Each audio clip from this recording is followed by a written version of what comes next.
AITA for blocking my childhood best friend after she tried to make me pay for the catering at her son's first birthday. She just took my card without my permission. I, 28, female, have known Anna, 28, female, for as long as I can remember. We grew up on the same street, went to the same schools, sat next to each other in every class we could manage, and spent summers riding our bikes and staying up way too late talking about our dreams for the future. We have been through absolutely everything together, first crushes, first heartbreaks, the awkward transition into adulthood.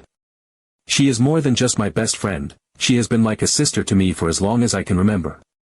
Naturally, when she got pregnant, I was over the moon for her. I helped her plan her baby shower, went shopping with her for nursery furniture, even sat with her through some of those endless doctor's appointments when her boyfriend was working and she did not want to go alone.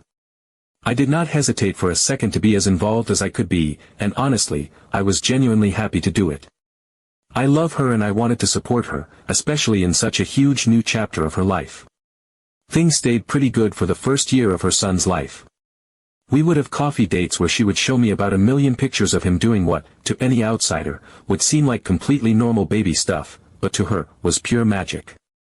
I listened to her worry about nap schedules and teething, and I was there to lend an ear any time she needed to vent about the exhaustion and loneliness that can come with being a new mom. I thought everything between us was still solid. Then came her son's first birthday. I figured it would be a sweet little gathering, family, close friends, a few balloons, maybe a homemade cake. You know, the kind of party a 1-year-old is not even going to remember but that parents throw because it is a milestone for them too. But Anna had other ideas. She wanted a full-blown event. We are talking about a rented venue, professional catering, elaborate themed decorations, a balloon arch so big it could probably be seen from space, and even a bouncy house. It felt less like a birthday party and more like she was planning a miniature wedding. I was a little surprised but figured, hey, it is her kid's first birthday, and if this is how she wants to celebrate, then good for her. It is her money, her choice. I thought maybe she had saved up for it or gotten some help from family. I was not going to question it. I just wanted to show up, support her, and celebrate this little life we had all come to love so much. About a week before the party, though, Anna started dropping comments here and there about how expensive everything was getting. She would say things like, "Oh, I cannot believe how much this is costing," or, "Money is so tight right now, it is stressing me out." I offered to help however I could. I suggested picking up some snacks, maybe baking some cupcakes, helping decorate. I wanted to be supportive, but every time I offered, she would brush it off with a smile and say, "It is under control, do not worry." Fast forward to the day of the party. I arrived early to help set up because, again, that is what friends do. The venue was already swarming with people setting up decorations, arranging tables, inflating balloons. It looked beautiful but completely over the top for a toddler's party. I found Anna frantically trying to tape up some giant banner and jumped in to help her. While we were working, she casually dropped a bombshell without even looking at me. She said, "Oh, by the way, I put the catering on your card." I froze mid-taping. I said, "What do you mean you put it on my card?" My voice was way calmer than I felt because inside, I was immediately panicking. She just waved her hand dismissively and said, "Yeah, you know I have been struggling. I figured you would not mind covering it, and I will pay you back later." I could not believe what I was hearing. She never once asked me if I would be willing to pay for anything, let alone something as huge as catering. I had no idea how much it even cost. My heart started pounding because I do not have the kind of money lying around to casually pay for someone else's catering bill. I asked her, trying to keep my voice steady, how much was it? She shrugged, like it was nothing, and said, "Only about $500. It is not a big deal. Only $500. $500 that I never agreed to spend, on food I had no say in ordering, for a party that, while I was happy to attend, was not my responsibility to fund. I took a deep breath and said as firmly but kindly as I could, "Anna, I never agreed to this. I cannot pay $500 for your party." Her face dropped immediately. She looked genuinely hurt and said, "I thought you would want to help. You know how hard things have been for me. This is my son's first birthday. It is a huge deal." I said, "I understand that, but you cannot just assume someone is going to pay for something without asking them. That is not fair." I do not have $500 to just throw around. She got defensive and started raising her voice, saying that I was being selfish and that a real friend would step up and help without making her feel bad about it. Some of her other friends were standing nearby setting up decorations, and they all went awkwardly silent, pretending not to hear but very obviously listening to every word. I tried to explain again that I was happy to help in ways I could actually afford, but that this was way over the line.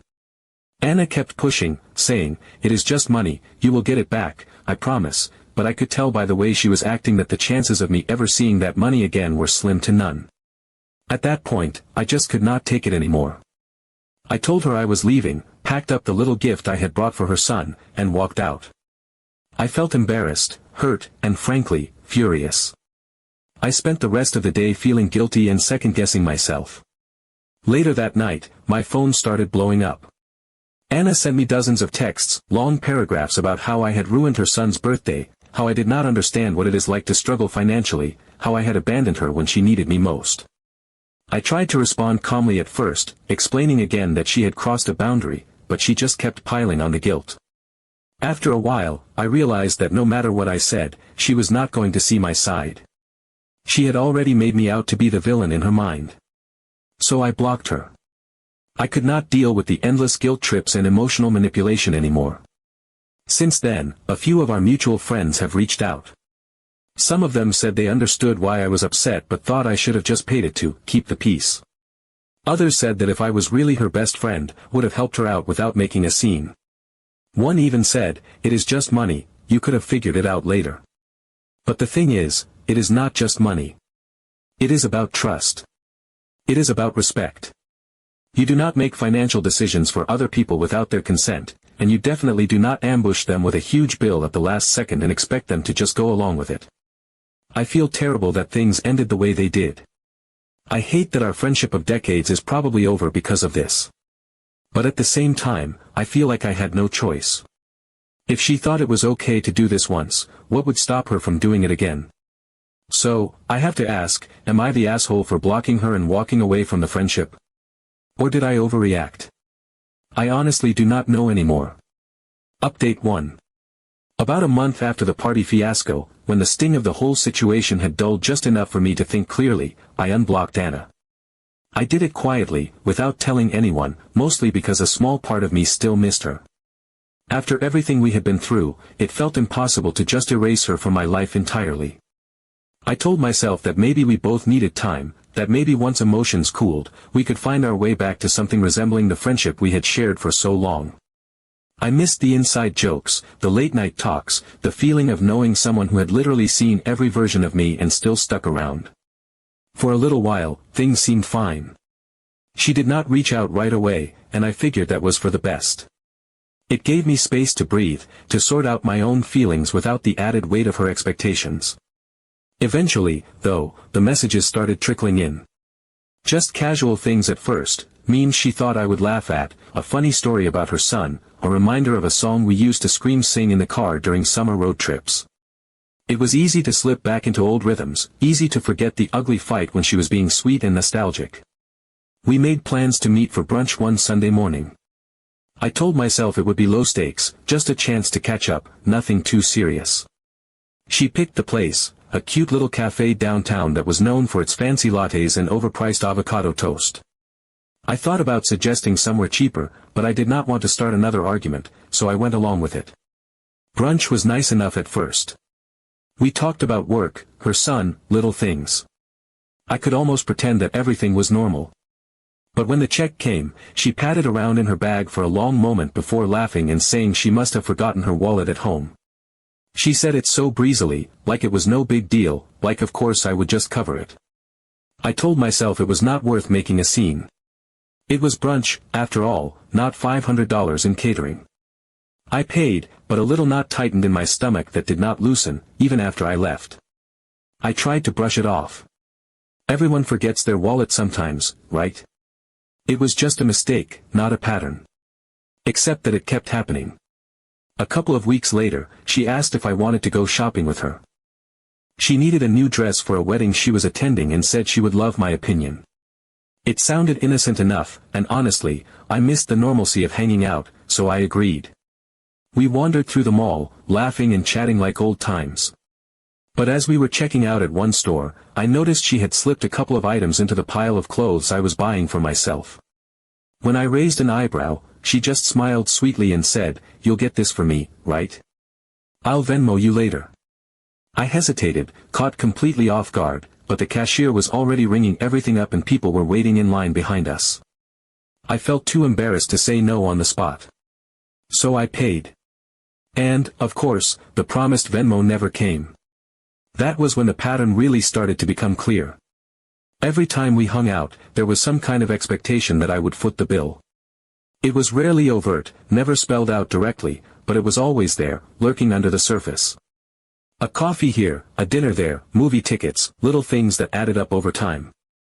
If I tried to set boundaries, like making it clear beforehand that we would each pay for our own things, she would either act wounded and say she felt like I was treating her differently, or she would find sneaky ways to push the boundary anyway. One time, I told her up front that I could only cover myself at a restaurant. She agreed, no problem. But when the check came, she said her card was acting up and could I just pay for her now and she would pay me back later. I wanted to believe her, wanted so badly to trust that this was not intentional. But deep down, I knew better. The repayments never came. The apologies never came.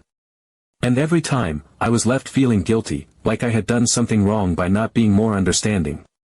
It was such a slow, insidious shift that I almost did not notice it at first, but the more it happened, the more trapped I felt. Hanging out with Anna started to feel less like seeing a friend and more like walking into a trap I could not escape. I started making excuses to avoid plans with her, started feeling a pit in my stomach whenever her name popped up on my phone. It broke my heart because this was someone who had been part of my life for so long, someone I genuinely loved. But it was becoming clearer with every interaction that she no longer saw me as an equal partner in our friendship, she saw me as a safety net, a wallet, someone she could lean on without ever worrying about giving anything back. It started eating away at me, making me dread seeing her, which was heartbreaking given our history. Update 2. Eventually, after weeks of going back and forth in my own head, trying to convince myself that it was not as bad as it felt, I decided to bring it up with a few of our mutual friends. These were people who had known Anna almost as long as I had, people I trusted to give it to me straight without sugarcoating anything. I was almost hoping they would tell me I was overreacting, that I was reading too much into things. But when I hesitantly shared what had been happening, the brunch incident, the shopping trip, the repeated situations where I felt pressured into paying, their reactions told me everything I needed to know. One friend sighed heavily and said she had noticed similar behavior but did not want to cause drama. Another admitted that Anna had borrowed money from her in the past and never brought it up again, acting like it had never happened. Someone else shrugged and said, "That's just Anna, you know how she is." The more I listened, the more I realized that this was not a one-off thing. It was a pattern. And worse, it was a pattern that everyone had silently accepted because confronting it felt like more trouble than it was worth. Hearing all of that gave me a strange sort of clarity. It made me realize I was not crazy or overreacting. It was not about a few forgotten Venmo payments or the occasional meal. It was about the bigger picture, the erosion of trust, the feeling that my friendship had turned into a resource she could tap into whenever she needed something, without any thought for how it made me feel. I decided I could not keep sweeping it under the rug. We needed to have an honest conversation. I texted Anna and suggested we meet up for coffee. I picked a place that was neutral, casual, and public enough that things would hopefully stay civil no matter which way the conversation went. She agreed right away and sounded cheerful, like she thought this was just going to be another regular catch-up session. When I got to the coffee shop, she was already there, sitting by the window with a bright smile on her face like none of the tension from the past few months even existed. For a few minutes, it felt almost normal. We ordered drinks, chatted about small things, her work, my family, random little anecdotes. I kept waiting for the right moment to steer the conversation to the real reason I had asked to meet. Finally, I just took a deep breath and told her. Calmly, without blaming or accusing, I explained how uncomfortable I had been feeling lately. I told her about the pattern I had noticed, about how often I ended up covering for her without her even acknowledging it, about how I started dreading hanging out because I never knew what I was going to be expected to pay for next. I tried to keep my voice steady, tried to make it clear that this was not about punishing her or shaming her, but about wanting our friendship to feel balanced and respectful again. At first, she laughed. She actually laughed like I had just told her the most ridiculous joke she had ever heard. She said, "You're just being dramatic, it's not that serious." She waved her hand dismissively and took a sip of her coffee, clearly expecting me to drop it and move on. But I did not. I stayed steady. I told her it was serious to me, that it had been weighing on me for a long time, and I needed her to understand that. When she realized I was not going to let it slide, her whole demeanor shifted. The cheerfulness dropped away like a mask being ripped off. Her voice turned sharp, her face closed off. She accused me of keeping score, of turning our friendship into a transaction, of caring more about money than about her. She said that friends were supposed to help each other without expecting anything in return, that if our roles were reversed, she would have helped me without thinking twice. I told her it was not about the money. It was about respect. It was about trust. I needed to feel like she valued me for me, not just for what I could provide. I needed to know that when we made plans, it was because she wanted to see me, not because she needed someone to pick up the tab. I barely got halfway through explaining how much it hurt to feel used by someone I had loved like a sister when she rolled her eyes dramatically, grabbed her bag, and stood up. She said she did not have time for this kind of negativity. She said she was too busy, too stressed, and too tired to deal with someone trying to tear her down when she was already struggling.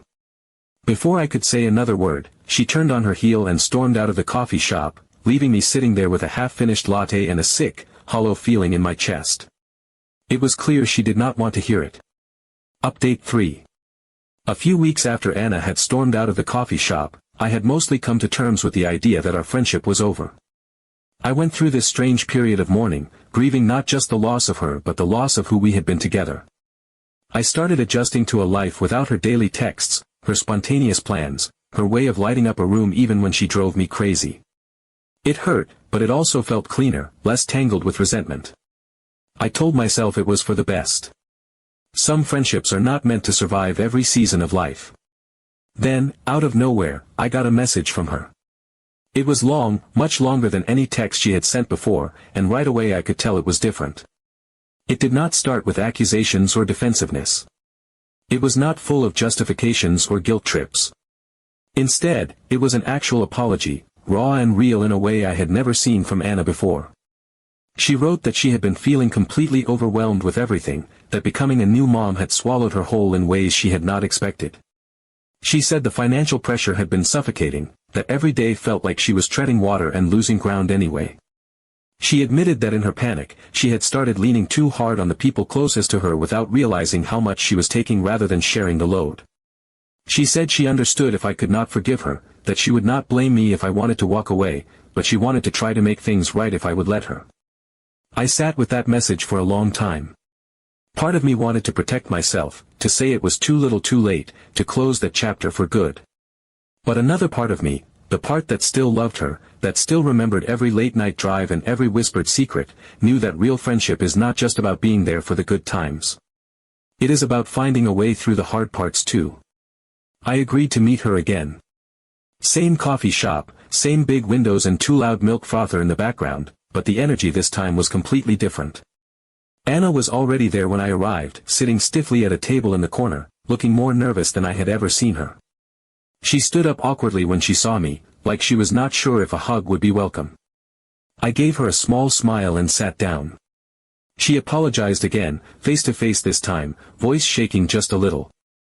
She said she had been so wrapped up in her own struggles that she stopped seeing how her actions were hurting the people she cared about most. She said she hated the idea that she had made me feel used, that she had never wanted that, even if her behavior made it seem otherwise. She looked me in the eye when she said it.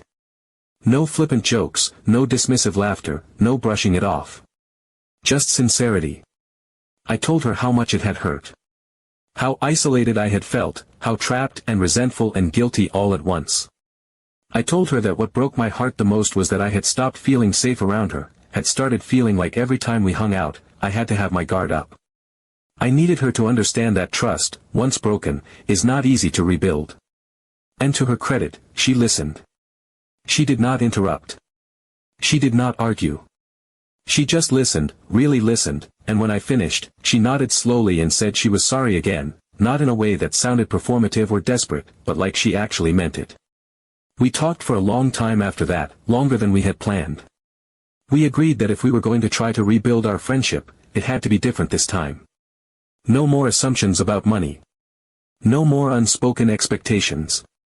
If either of us needed help, we would ask directly and accept the answer, even if that answer was no, without resentment or guilt-tripping. We promised to be honest with each other, even if it was uncomfortable. It was not like flipping a switch. Things did not magically snap back to how they had been before. There were awkward moments when I caught myself flinching internally if the check came at a restaurant or if she asked me for a favor. There were times when old habits almost slipped through, when I could see her start to fall into old patterns and then visibly stop herself.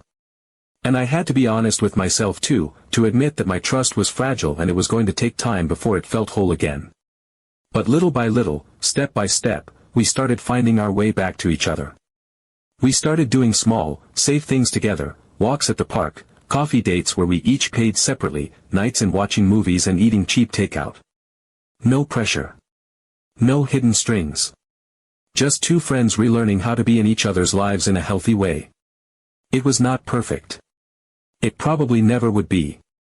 But there was something beautiful about the way we both chose to try, to fight for the friendship instead of letting it rot away under the weight of hurt feelings and pride. Today, we are not exactly the same as we were when we were 15 and dreaming about the future on her bedroom floor. We are a little older, a little more cautious, a little wiser. But we are still here. Still laughing at inside jokes no one else understands. Still showing up for each other, even when it is messy and hard. Still choosing, day after day, to be in each other's corners. And honestly, I think that is even better than what we had before.